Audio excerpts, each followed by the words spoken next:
ברוכים הבאים למעלית.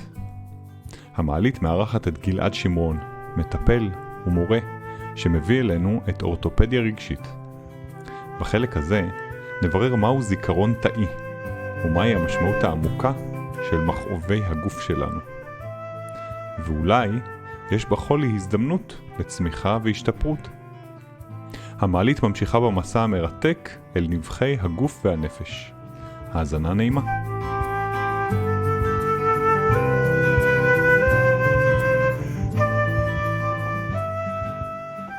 תראה, יש פה, אתם פה בעצם פותחים דלת למושג שנקרא זיכרון תאי. let's talk about this. דני אוהב זיכרון תאי. על אף שלא סיימנו את הסיפור על הדורבן, נחזור אליו בהקשר אנחנו עוד באופניים בכלל, אני עוד תקוע שם בזה, חרד לגורלך. תראה, לפני 3 או 4 שנים עזב את עולמנו פסיכיאטר אמריקאי ששמו דוקטור ארתור ז'אנוב. דוקטור ארתור ז'אנוב בהיותו פסיכיאטר ביקש לחקור להבין את היבטי השורש של מחלות נפשיות, אתה יודע, סכיזופרניה, מאניה דיפרסיה, התמכרויות למיניהם וכו'. דיכאון, כן. דיכאון, כן, כל מיני. מה עשה אותו פסיכיאטר? בקליניקה שלו התחיל לתעד מקרים ולחקור מקרים ובעצם להסתכל על הדברים בראייה הוליסטית. הוא כפסיכיאטר. לימים הוא כתב כל מיני ספרים, אבל הספר המרכזי שלו, שגם תורגם לעברית, נקרא הצעקה הראשונית החדשה. בספר הזה הוא הביא לעולם את מטבע הלשון שנקרא זיכרון תאי. כשבעצם הוא בא ואומר, כל טראומה, כל הקשר, כל דבר שהוא גם בגוף וגם ברגש, המקור שלו זה בזיכרונות שלנו. התאים זוכרים. בחוויות שהיו. חוויה נצרבת בזיכרון. חוויה נצרבת בזיכרון, אבל שוב, וגם שוב, אם תשאל באיזה מערכת היא נצרבת במערכת העצבית. הכל צרוב כפולסים חשמליים. תבינו, זה רגש מתורגם לחשמל. כמו עוד דוגמה מאוד מעניינת, אורגזמה. מה זה אורגזמה? זה פריקה של אנרגיה, דרך עונג. מה זה פריקה של כאב? פריקה של חשמל, דרך כאב. בסופו של דבר זה הכל ממסרים אנרגטיים, שהדבר המרכזי שעוזר לך להבין את השפה הזאת, עם האורתופדיה רגשית, ואתם יודעים מה, גם בלעדיה, זה שקט. כמה זמן אתה מפנה לשקט, או לחילופין, עד כמה אתה מכור לחיים בהילוך חמישי. אין, זה תפור עליי מה שגלעד היום אומר. אני היום ביום שאני מרגיש בהתמכרות להילוך חמישי, בואכה שישי, ואני כל הזמן שאתה מדבר, אני מנסה לבחון את עצמי, איפה אני בתוכה, עד כמה אני בשקט. ואני לא, אני מנסה... אז אני רוצה לדבר על התקופה הזאת. זו תקופה, נכון? רגע, שנייה, אנחנו היום בתקופה, האנושות נמצאת בתקופה שבה הקצב, אני מדמה את זה לגלישת גלים. יש כל כך הרבה גלים, שאם אתה לא עולה על הגל הזה, ועולה על הגל הזה, וגולש, במעט אנרגיה, אתה לא צריך להיות בסטרס, אתה לא צריך להיות כל הזמן בהילוך. יש מצבים שצריך להיות בהילוך חמישי, אבל לנסות להיות בהילוך חמישי, כשאתה גולש על הגל, אתה יכול להוריד הילוכים, ולגלוש על הגל, שאתה לא במקסימום. החוכמה בתקופה הזאת, ואני מנסה לעשות את זה לפעמים גם מצליח, זה לעבור מגל לגל, כמו בגלישת גלים כזו, לעלות מגל לגל, לנסות לא להישתף בתוך הגלים של החיים, ולנסות למצות את האנרגיה, ולנהל את הזמן בצורה מיטבית. זאת אומרת, עכשיו אני פה. כשאני פה, אני ברגע הזה לא מתעסק בשום דבר אחר, יש פה בועה, דימיתי את זה הרבה פעמים, בועה אנרגטית כזאת, אף אחד לא נכנס אליה, לא טלפונים, לא אמא שלי, לא אבא שלי, לא אחותי, לא אשתי, לא הילדים, לא אף אחד לא נכנס לבועה הזאת, ואני בשקט, ואני במקסימום שלי עכשיו, וגם אם הוא לא במקסימום, אני בסדר עם זה, ואני אומר, זה מה שיש כרגע. אין ספק אבל שמדד הלחץ עולה, אני חושב עם ההתפתחויות של משבר הקורונה, גם אנשים חווים עוד יותר לחץ, נכון? אתה צופה עלייה תראה, העולם נמצא בשינוי, והעולם החיצוני נמצא בשינוי, אבל ההשלכות של זה על העולם הפנימי הם לחלוטין תלוי הפרסונה, איך האדם הגיע לחודש מרץ 2020, נקודה. ואתם יודעים איך אומרים, ככל שהגלים גבוהים יותר, אם אתה רוצה שקט, תעמיק יותר. ממש ככה, כצוללן אני יודע את זה. ככל שיש למעלה זרמים, אתה רוצה שקט, רד עמוק יותר. וזה אני עכשיו, רד עמוק יותר, בסופו של דבר זה תתחבר ללב שלך. תתחבר למקום היחיד שהוא באמת, באמת, באמת יציב. הנקודה הבלתי משתנה. ציר האמצע שלך, ותעשה כל מה שנדרש כדי להיות שם. שב בשקט ותצפה באי שקט שלך. פשוט תצפה באי שקט שלך. הבעיה שיש לנו הרגלים, גלעד. ברור שיש לנו יש לנו הרגלים. אוטומטים, דוקטור ג'ו דיספנזה מדבר על זה הרבה. התת מודע מנהל, גם איך קוראים לו, ברוס לי. ברוס ליפטון. כן, ברוס ליפטון, לא ברוס לי. גם ברוס לי. דוקטור ברוס ליפטון גם מדבר על זה ש-95% ממה שמנהל אותנו ביום יום זה התת מודע שלנו, ויש לי שבילים במוח, אוטוסטרדות של הרגלים, לך תשנה את הדבר הזה. גם הגוף אומר לי, אם אני מנסה להשתנות, הוא מאותת לי, הוא אומר, רגע, מה זה פתאום ההרגל הזה? מה אתה מנסה לרוץ פתאום? אתה מנסה לעשות כושר פתאום? התכווצות שרירים, כובד, קושי? איך אתה כאורתופד מציע להרגיל, לאלף את הגוף למה שהנשמה מבקשת? אני אסביר לך. שם המשחק הוא בעיניי קודם כל הקשבה. הקשבה זה עולם ומלואו. קודם כל חשוב לך לדייק, אני לא אורתופד, אני משקם מפציעות אורתופדיות. כן, רק לדייק את הכוכבית קטנה. מה זה אומר? זה אומר שאני לא רופא אורתופד, אוקיי. אני למדתי שיקום, תהליכי שיקום. אוקיי. מבחינתנו אתה אורתופד. אורתופד רגשי. עזוב את הטייטלים, לא מעניינים אותי. אתה נוגע באנשים, מסדר אותם, אורתופד. לגמרי. שם המשחק הוא הקשבה, ולהקשבה יש כל מיני איכויות. אתה יודע, אם חבר טוב שלך עובר איזשהו יום קשה ואומר לך, בחייאת דני, פנה לי חצי שעה, אני צריך אותך רגע, אני צריך את ההקשבה שלך, אני צריך אולי את העצה שלך, פנה לי חצי שעה. אתה תגיד לו, וואלה אחי, אני בא, קדימה, אתה צריך אותי, אני בא. אבל הרבה פעמים אנשים ייתנו את החצי שעה הזאת לחבר, אבל את עצמם הם מפספסו. מה איתי? אני עכשיו שם את השיר, מה איתי? אתה מבין? עכשיו, אם זה לא היה עצוב, זה היה מצחיק. אבל אנשים מפספסים את עצמם. אדם, אני חושב ששם המשחק פה בסופו של דבר זה אהבה עצמית. אהבה עצמית. משפט שלפעמים עד היום בהרצאות אנשים מרימים את היד ואומרים לי, מה, אבל זה לא אגואיזם? מה, אבל זה לא אנוכי? ואני חוזר ואומר שוב, אהבה עצמית בריאה בסופו של דבר מתרגמת לנתינה. אהבה עצמית זה לא אהבה רומנטית. לא. זה לא כמו שאני אוהב את אשתי או את הילדים שלי. נכון, אתה צודק. זה משהו אחר, זה מין דיבור עצמי כזה שאומר, דני, אתה מרוצה מעצמך? לא, הוא לא שואל. אתה אוהב את מה שיש לך? לא, אהבה עצמית לא שואלת, אהבה עצמית אומרת. שאהבה שאינה תלויה בדבר. כן. יפה מאוד. זה לא אם אני אגיע לשם, אז אני אוהב את עצמי. בדיוק. אהבה עצמית עומדת על שתי רגליים. אחד, קבלה מוחלטת של מי שאנחנו עכשיו. כזה אני, שמן, גמד, קרח. בדיוק. ככה, אוקיי? סבבה, כן. כי מה קורה? אם יש תנאים, זה לא אהבה, זה משא ומתן. ברגע שאין תנאים, אז יש איזשהו, אפשר להירגע. התפילה של כל אדם זה שמישהו שם בחוץ יאהב אותי ללא תנאי. אין מה לחפש בחוץ. אף אחד לא יכול... עזוב את הכפיים. בדיוק, תעשה לעצמך כפיים. מצאתי את השקט שלי חזרה. יפה מאוד. זה אחד. אז האחד זה קבלה ללא תנאי. ללא תנאים. ושתיים זה פיתוח וטיפוח רכות פנימית. אחת הסיבות שיש לנו הרבה זיכרונות טובים מסבא וסבתא. למה אתה אומר את זה רכות פנימית? לא, אני מדגיש את זה. אחת הסיבות הוא מביא את זה בעוצמה, זה דבר מאוד עוצמתי. אנחנו מדברים על רכות והקשבה. עוצמת הרכות, כן. אחת הסיבות שאנשים מאוד זוכרים לטובה חוויות מסבא וסבתא, ופחות דווקא מההורים שלהם, שעליהם יש להם הרבה אישיו, זה בגלל שיש משהו בסבתא וסבא, בעיניים, באוכל, בשקט שלהם. בקבלה. שמהדהד לנו שישארו פה לתמיד, שיהיה לנו עוד מהדבר הזה. זה כמו איזה מרחב מוגן, סבא וסבתא. מקסים. אתה מבין? והאיכות הזאת, יש לה קריאה בתוכנו, היא מהדהדת את הקוד הנשמתי שלנו.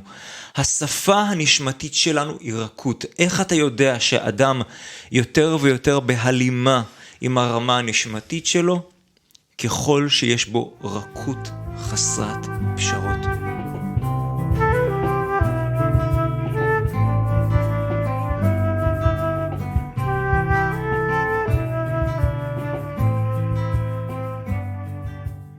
לי יש אסתמה, לשניהם היה אסתמה. כן, בדיוק, זהו, אנחנו דני, מעולה, קצרי נשימה. התחברת חזרה לזה, אני באמת אמרתי, בא לי עכשיו לסרוק, לעשות איזה סריקת גוף כזאת. כן, בוא נסרוק. נתחיל מהאסתמה, שנינו קצרי נשימה, אני קצר גובה והוא קצר לא יודע מה.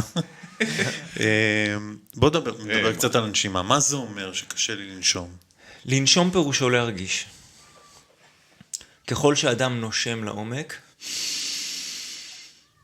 הוא בעצם מסכים להרגיש, לתת מקום לרגש לעומק. אתה יודע, איך אומר מישהו שאומר למישהו, איזה נשמה אתה?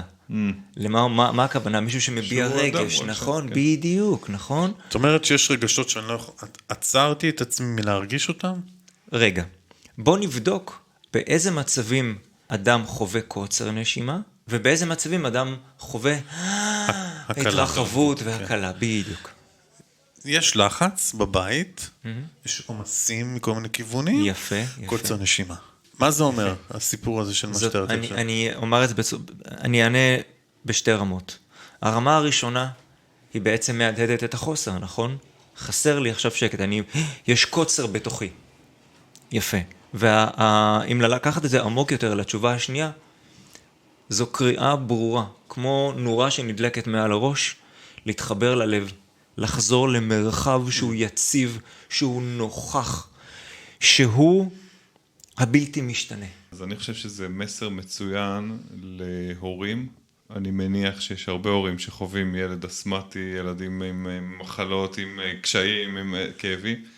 שימו לב, הילד הזה עכשיו מבקש משהו, וזה אחלה מנגנון, אנחנו הרי יודעים שהמכאובים והפציעות הם גם מנגנוני התפתחות, אחלה מנגנון לייצר תקשורת טובה יותר עם הילדים שלנו, לא רק לזהות על עצמי, מספיק עם האגואיזם הזה, לזהות את המתנות. אבל מה הוא מבקש? מה הוא מבקש, מה הוא צריך? הרבה פעמים, אני שנייה פותח פה סוגריים על הורות, הרבה פעמים להורים מאוד לא נוח שלילדים שלהם יש איזה הפרעה, קושי, זה, אז הם כאילו הולכים למצוא את הפתרונות מבחוץ, שמישהו יעזור לילד כי יש לו אסמה, איזה תרופות יש, איזה מטפלים יש, איזה, זה. הילד הזה, גלעד, אתה אומר לנו, הוא צריך מקום לביטוי רגשי, והוא צריך שמישהו יסתכל, שיהיה ללמוד את הסנטר של עצמו בכלל. נכון. מה עם גנטיקה? תרשום. מה, אני הייתי... אגב, קיבלתי אחד לאחד את כל מה שאתה אומר לגבי הקטע של רגש ולגבי כל הקטע של הקבלה העצמית והאהבה העצמית. קיבלתי, מקבל את זה כמקור האסמה שלי בילדות. מה, אין מקום לגנטיקה פה?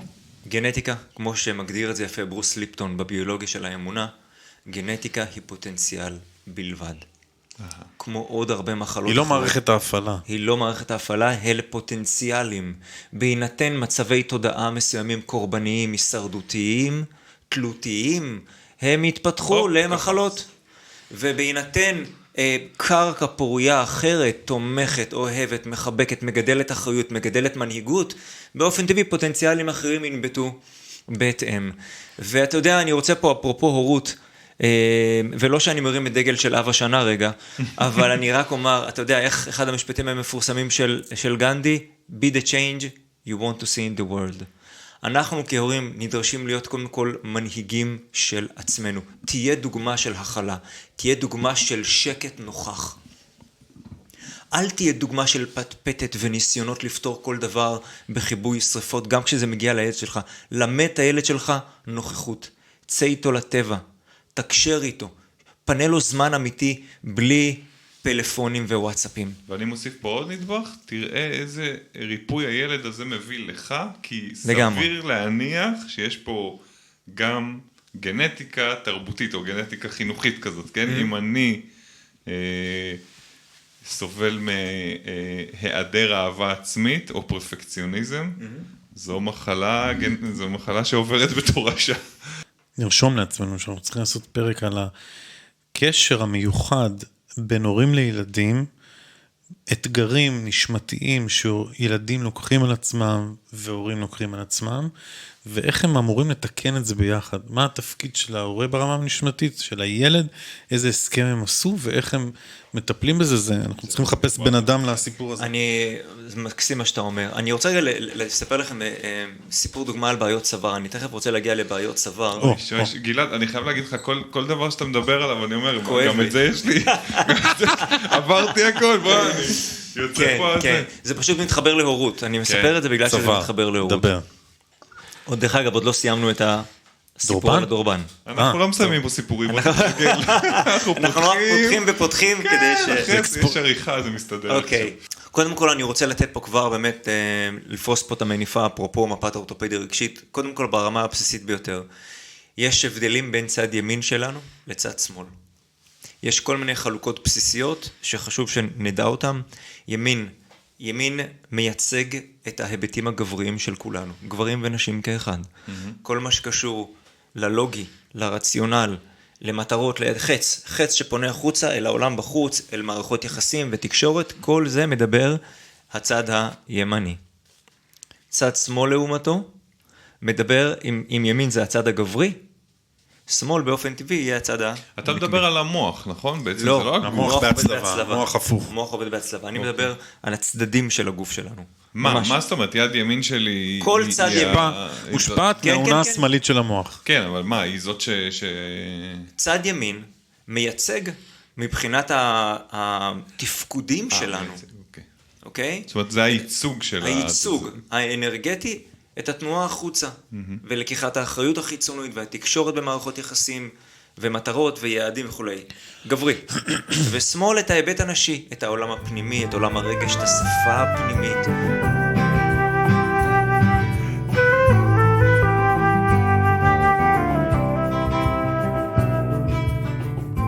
ואז יום אחד, לפני 3 שנים, אני מביא את הילדה הקטנה שלי לגן, כמו שקרה בהרבה בקרים. וכהורים כולנו מכירים את זה כשהם עוד קטנים בגן, יש את הקטע שקשה להם להיפרד, נכון, נו, אבא, אל תלך, נו, עוד סיפור, נו, עוד פאזל, נו, עוד... אבל בסוף אנחנו צריך, רבותה, עבודה, צריך לצאת, נו, בסופו של דבר, אנחנו חבילה עוברת לגננת, נכון? וממש כמו סיפור אשת לא מסתכלים אחורה, רק קדימה. דוך. אתה יודע, זה מעניין, כי הגננת תמיד אומרת, דקה אחרי שאתם הולכים, היא כבר עם המשחקים שלה והחברות שלה, אבל זה לא משנה, כי הפרידה קשה. וזה בכלל לא משנה שהיא יודעת שבצהריים נגיע no matter what, נכון? יש משהו בפרידות האלה שהוא קשה. והיה את אותו בוקר שהבאתי את הקטנה שלי לגן, והיה את הריטואל הזה שסיפרתי, אבל לא הייתה ברירה, אתה יודע, צריך לצאת לעבוד. ובאמת עם קושי מאוד גדול אני פשוט מעביר אותה לגננת, נשיקה, ויוצא מהדלת של הגן, ולשער של הגן, שאפשר חצר וכל זה, אולי עוד 10 צעדים. בצעד החמישי, אני מרגיש את הצוואר הימני שלי, נתפס. אני אומר לעצמי בראש, יש לך את זה יותר שקוף? תביא לי את זה עם סימן שאלה. מגיע הביתה, 5 דקות נסיעה מהגן, שם את הפלאפון על שקט, מתיישב בספת מדיטציה שלי, שם יד על הלב,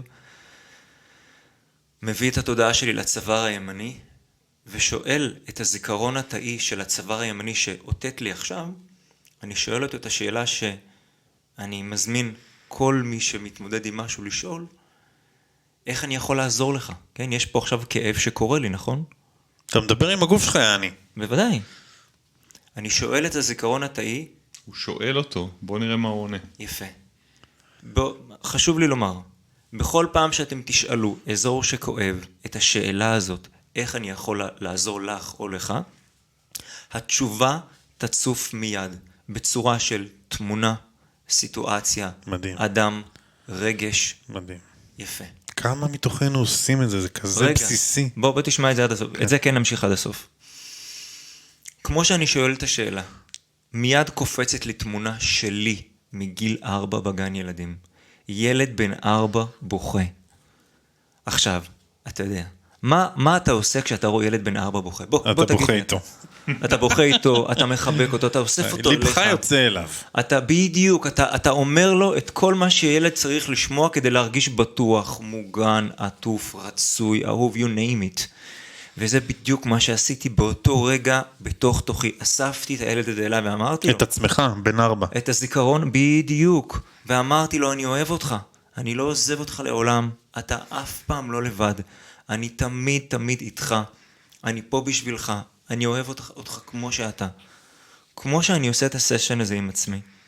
אני מרגיש איך תוך עניין של בין 2 ל-3 דקות, כל התנועה נפתחת מחדש. וואו. רגע, זה היה הריפוי שלי, בלי להבין איך זה הולך להדהד הלאה. מאותו רגע ואילך, הפרדות בגן נעשו יותר קלות. זאת אומרת, משהו זה מדהים. ההסכם, איזה מדהים. ולכן אני מחבר את זה להורות, רגע. מקסים. כי אתה מבין שכשאתה מרפא את פצעי הנטישה שלך, אתה מפסיק להדהד את הפצעים שלך לאנשים שהכי יקרים לך בעולם. או שהם לקחו על עצמם, הם רואים את זה בלא מודע, והם באים להגיד לך... כן, כן. ברור, ברור. זאת אומרת, קח סיטואציה ביום יום, שלקחה לך took your breath away, נכון? ומיד אתה מתחבר ללב המהמם שלך, ואתה שואל אותו, את הריאות שלך, את הסינפונות, אתה... יאללה, איך אני יכול לעזור לך? עכשיו, למה חשוב להתחבר ללב קודם? כי הלב הוא מרחב של ידיעה. הראש מייצג את הספקות, את הסימני שאלה. לב זה סימני קריאה. כשאתה בלב, אתה בידיעה.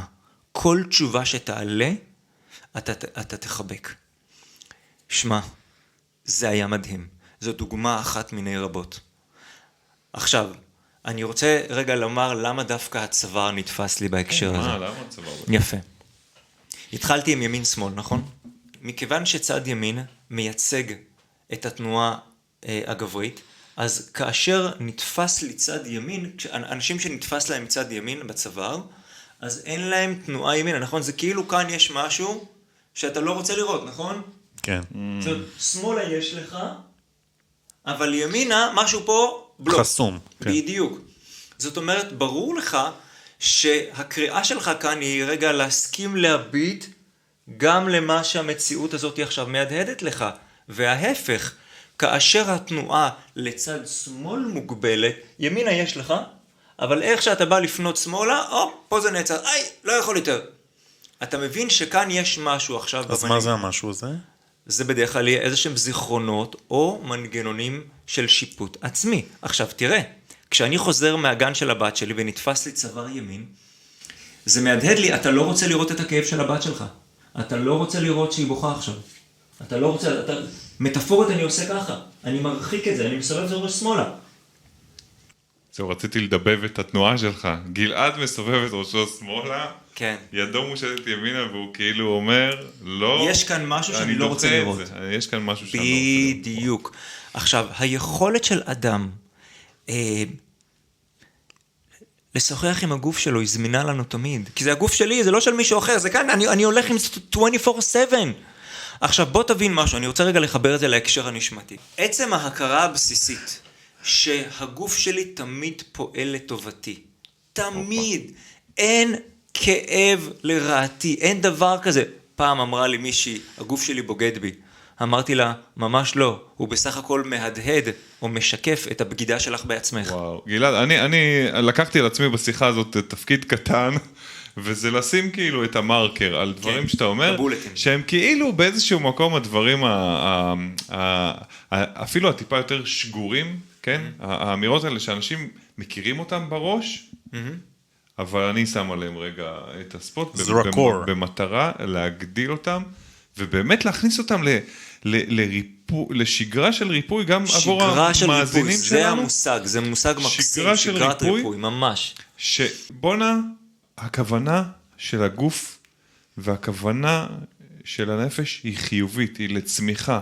תמיד. הגוף בוגד בי, זה גם אם זה לא נאמר אצל הרבה אנשים, זו מחשבה. זו החוויה. כאילו, אני צריך עכשיו לנסוע, ויש פקק, קוסמק, יש פקק, מה זה החרא הזה? למה זה קורה לי? אני צריך להצליח במשהו, יש לי היום הרצאה חשובה, דווקא היום הגרון שלי בוגד בי. אני צריך, יש לי תחרות ריצה היום, נתפס לי שריר. אז לא. אז אנחנו רוצים שיח של פיוס, גם אם זה... נכון. גם אם זה אומר למחול לעצמנו קצת על על האינסטינקט הזה להביא את השפה האגרסיבית הזאת, נכון, נכון. הגוף לא בוגד.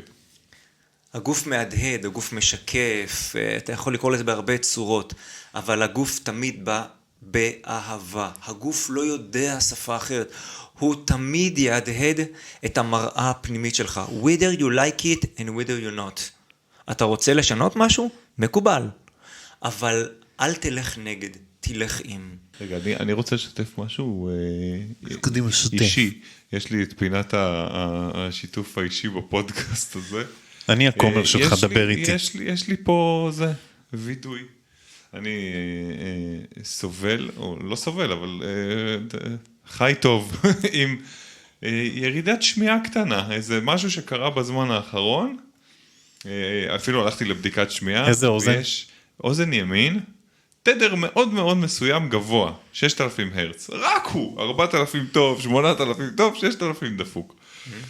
אני מרגיש צרימה, וממש בדיקת שמיעה הראתה שיש שם ירידת שמיעה. וואו. מה אני לא רוצה לשמוע? מה הגוף רוצה להגיד לי? אני בעצמי עכשיו מנהל שיח, שאני מוזיקאי, אני בן אדם שמתעסק עם דיבור, עם קול, אני מקשיב לאנשים ביום יום שלי.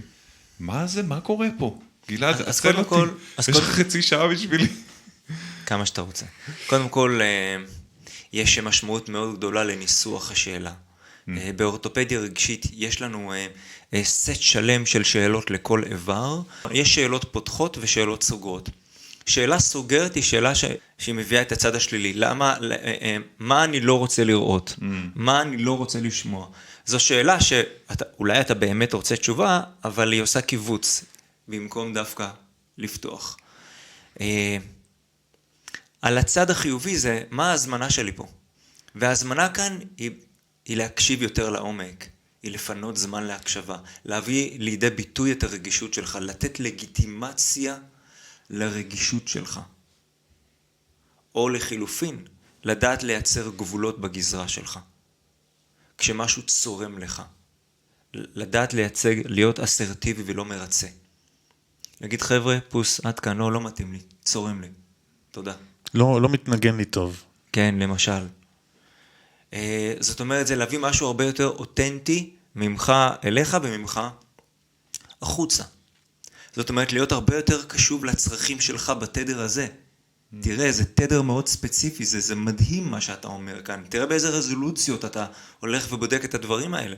זה הסיבה שזה נורא מעניין אותי, כי אני מתעסק בזה ואני שואל, ועדיין, תראה כמה שאני מתעסק ושואל, כמה נכון. השאלה שלי היא עוד יכולה להתחדד, ואני גם לוקח את המסר הזה, תמיד אפשר, כדאי, רצוי לדייק עוד ועוד ועוד. נכון, נכון, ולכן אני רואה פה שני דברים. אחד, את המקום של לגדל עוד אסרטיביות, לבדוק איפה אתה עדיין מרצה, איפה אתה עדיין אומר, איפה אתה עדיין מאפשר, אבל דווקא מתכווץ בתוכך. אוקיי? כאילו מתפשר על חשבונך וכולי. למרות שאתה כן רוצה להגיד, חבר'ה, אוהב אתכם, אבל גבולות. כן. וזה צורם לך. ושתיים, לבדוק מה יש בתדר הזה. מה יש שמה שיכול להביא לך עוד הקשבה פנימה. מה נמצא בתדר הזה כן. דווקא? מה ההסכמה, מה ההזמנה. זה תמיד יבוא על דרך החיוב ולא על דרך השלילה. מדהים. יופי. יש עוד בעיות שאנשים ככה באים באופן מיוחד איתם, זאת אומרת, בעיות יותר נפוצות בגוף, שאתה יודע להצביע? בוודאי. אני רוצה רגע להתייחס גם לדלקת שהזכרת כאן מקודם, וגם לבעיות עצביות שיש לאנשים, בין אם זה בגלל פריצת דיסק ולחץ של הדיסקים, אתה יודע, בלט וכאלה, גף תחתון, צוואר עורף, מקרין לידיים, מקרין לרגליים, דלקות למיליהם. אז אני רוצה להתייחס לזה ממש בכמה משפטים, אפרופו בולטים, אפרופו למרקר את הדברים, כי לדעתי זה ייתן מענה מאוד רחב. דלקת, מה שנקרא שיעור מספר 2 באורתופדיה, בקורס אורתופדיה רגשית, ממש ככה, אנחנו מתייחסים לדלקת. רגשות משולים למים, רגשות אוהבים להיות בזרימה. ככל שיש זרימה בחיים שלנו, אתה יודע, אז כמו מים כשהם זורמים, הם יהיו צלולים, נכון? הם יוכלו להחזיק חיים והם יוכלו לתת חיים, נכון? מה קורה למים עומדים? הם הופכים... אחורים. אחורים, ביצה, שלולית, נכון? יתושים, מחלות. בדיוק. חולרה. חולרה. דלקת משולה למים עומדים. דלקת משולה מייצגת חוויה של תקיעות, חוסר אונים, פחד משתק משינוי בתחום מסוים, ביחס למשמעות מסוימת, למשל, אדם שיש לו דלקת בלסת, דברים שבאופן מובהק מדברים על ביטוי, פה, ביטוי, אז דלקת באזור, דלקת בחניכיים, דלקת בלסת. חריקת שיניים זה קשור לזה? חריקת שיניים קשור לזה בעקיפין, תכף אני אזכיר את זה אם תרצה. מדברת על מצב של תקיעות וחוסר אונים בנושא של ביטוי. דלקת מבקשת מהאדם לבדוק באיזה תחום בחיים שלו הוא מרגיש פחד משתק משינוי, תקיעות, חוסר אונים. כל דלקת, גם אם יש לי איזה משהו, לא יודע. דלקת ברגל, בבים. בגיד. תראה, אתה שואל שאלה מצוינת.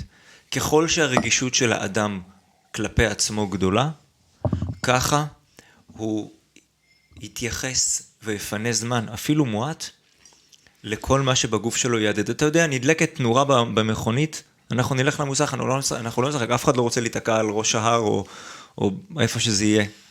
זאת אומרת, בדיוק כמו שאנחנו מתייחסים לאיתותים של הרכב שלנו, בד בבד עם זה שאני לא הרכב, אני לא הרכב, הוא משרת אותי, ולכן אני אשמור עליו כמו שאני אוהב, נקי עם דלק מטופל, אותו דבר, הגוף הזה הוא לא אני, הוא הכלי רכב שלי, וכל פעם שנדלקת תנורה, או יש איזושהי בעיה בטווח תנועה, אני אטפל בו בדיוק כמו שאני מטפל בכל דבר אחר חיצוני. מה דעתך על ניתוחים בעניין הזה? אז זהו, אני אגיד לך, כמו שבאמת אמרתם כאן קודם לגבי תרופות, אני לא נגד תרופות. לפעמים אדם כל כך כואב לו, שאם תדבר איתו גוף נפש, הוא יעיף עליך כיסא מרוב עצבים, מרוב כאב. אתה יודע מה? קח כדור, יעזור לך ל3-4 שעות, אבל תהיה מספיק הוגן עם עצמך, וב3-4 שעות האלה שיש לך הקלה, לך לטיפול, צא לטבע.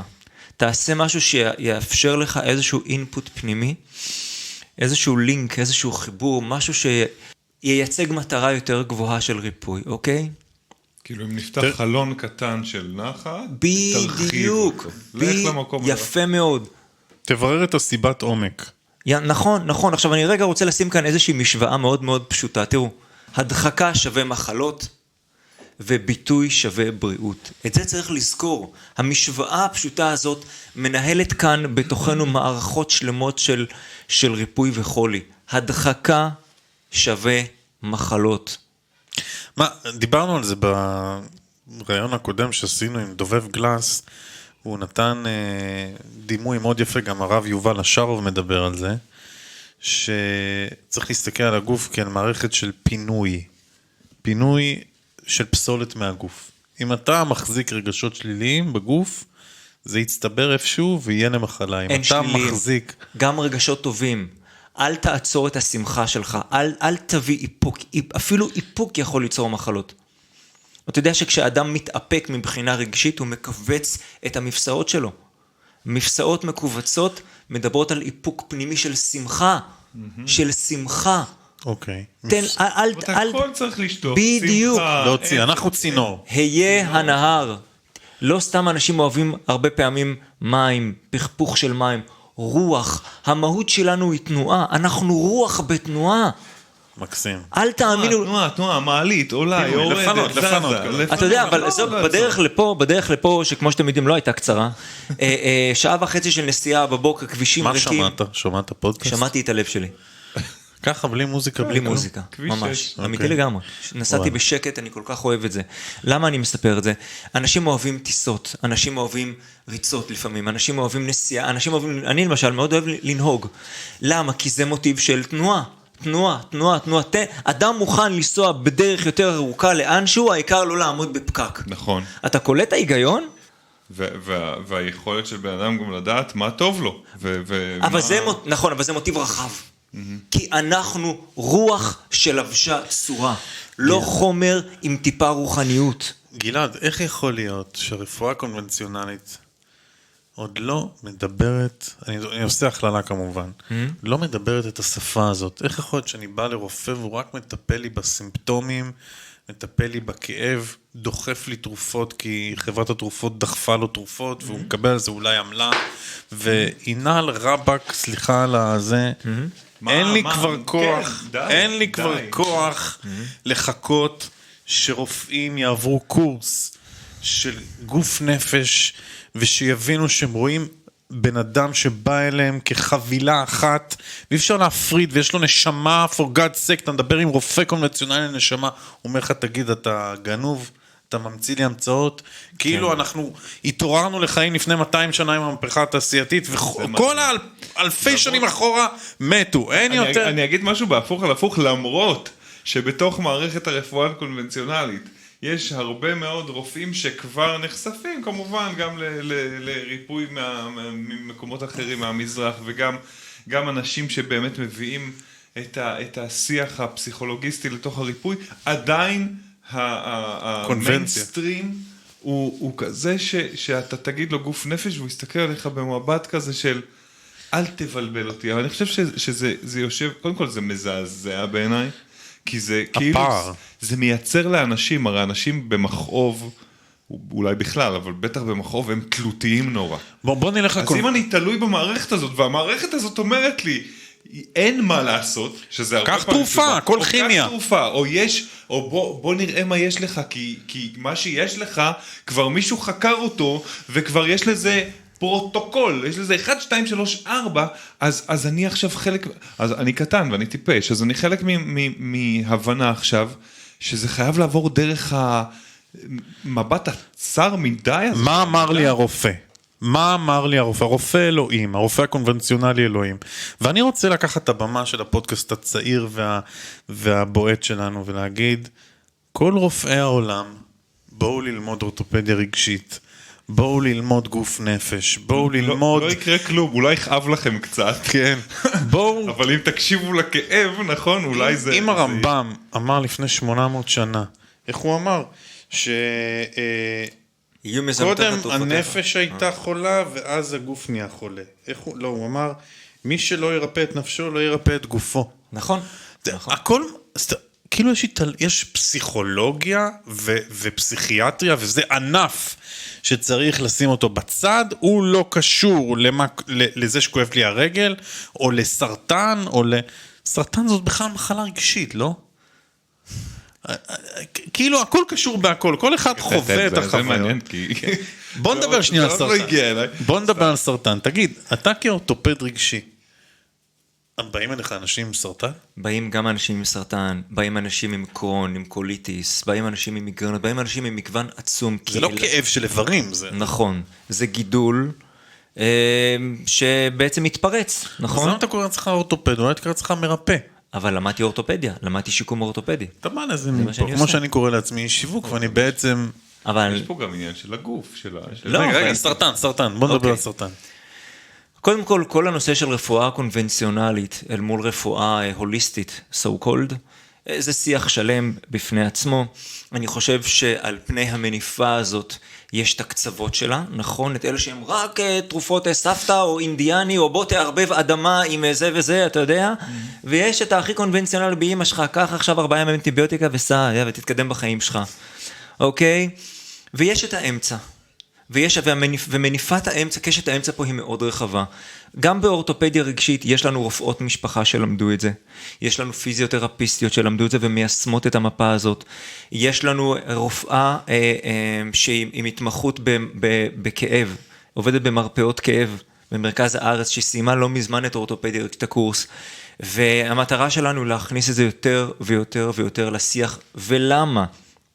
אנחנו ממש חיים בתקופה שאנשים צמאים לאינטגרציה הזאת, אנשים צמאים לחיבורים האלה, מהסיבה הפשוטה שהרבה פעמים אנשים אומרים לי, גלעד, הדלקת לא עברה, הכאב נודד, אז מה כן? אליי מגיעים אנשים עם הגב לקיר. אם יש איזשהו מוטיב שחוזר על עצמו שוב ושוב ושוב בקליניקה שלי, ברוב ההקשרים של כאבים שאנשים מגיעים אליי בגללם, זה גלעד, ניסינו, 1, 2, 3, 4, לא עבד. אנחנו מבינים שזה נפשי. עכשיו אתם מבינים. וזה שאלת השאלות. וזה עובד? כן. כן, כי מה שאני עושה בקליניקה זה לחבר אנשים לזיכרון התאי, לטראומה של הזיכרון התאי. אתה עושה איתם דמיון מודרך? אני עושה איתם הרבה פעמים דמיון מודרך, מאוד ספציפי שקשור לילד או לילדה הפנימיים. מה לעשות? איך אמר שאול צ'רניחובסקי? אדם תבנית נוף מולדתו. ובסופו של דבר, רגע, אני תכף אדבר על סרטן, בסדר? אני זוכר את השאלה שלך. בסופו של דבר, יש פה שתי כוחות שפועלים בתוכנו, שוב, כאנרגיה, פחד ואהבה. מוטיב אחד מקדם בריאות, מקדם ניקיון פנימי, מקדם ביטוי, מקדם צמיחה, מקדם חיוביות, ומוטיב שני מקדם פחד, רגרסיה, קורבנות, האשמה של האחר, ביקורת, שיפוט.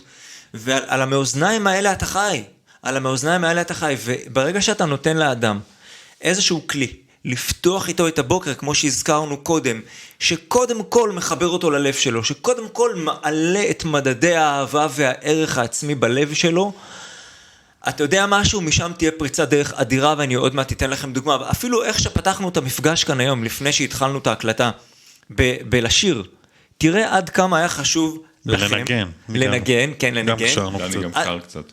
עד כמה היה חשוב רגע, קודם להתחבר ללב. תראה עד כמה זה משמעותי. וזה משמעותי לא רק שאתה רוצה להיות חד וקולע כשאתה מתחיל הקלטה וראיון. זה אמור להיות ככה התחלה של כל יום. קום בבוקר, שאל את עצמך, מה עכשיו יעזור לי להתחבר ללב שלי כדי שאני אהיה חד וקולע כל היום הזה? ואני אהיה קשוב. זה אמור להיות way of life, כמו שאמרתם פה כל כך יפה. דרך חיים, הרגלים. עד כאן החלק השני של אורתופדיה רגשית, בה אנחנו מארחים את גלעד שמרון, מטפל ומורה. מוזמנים להצטרף אלינו גם לחלק הבא, בו נדבר על מחלת הסרטן ועל משמעות התחביבים שלנו, ואולי אפילו נגלה קשר ביניהם. אורתופדיה רגשית, במעלית. נשמח לתגובות, תובנות ואפילו ירידות באתר האינטרנט שלנו. חפשו בגוגל המעלית עם יניב אדרי ודני גולן.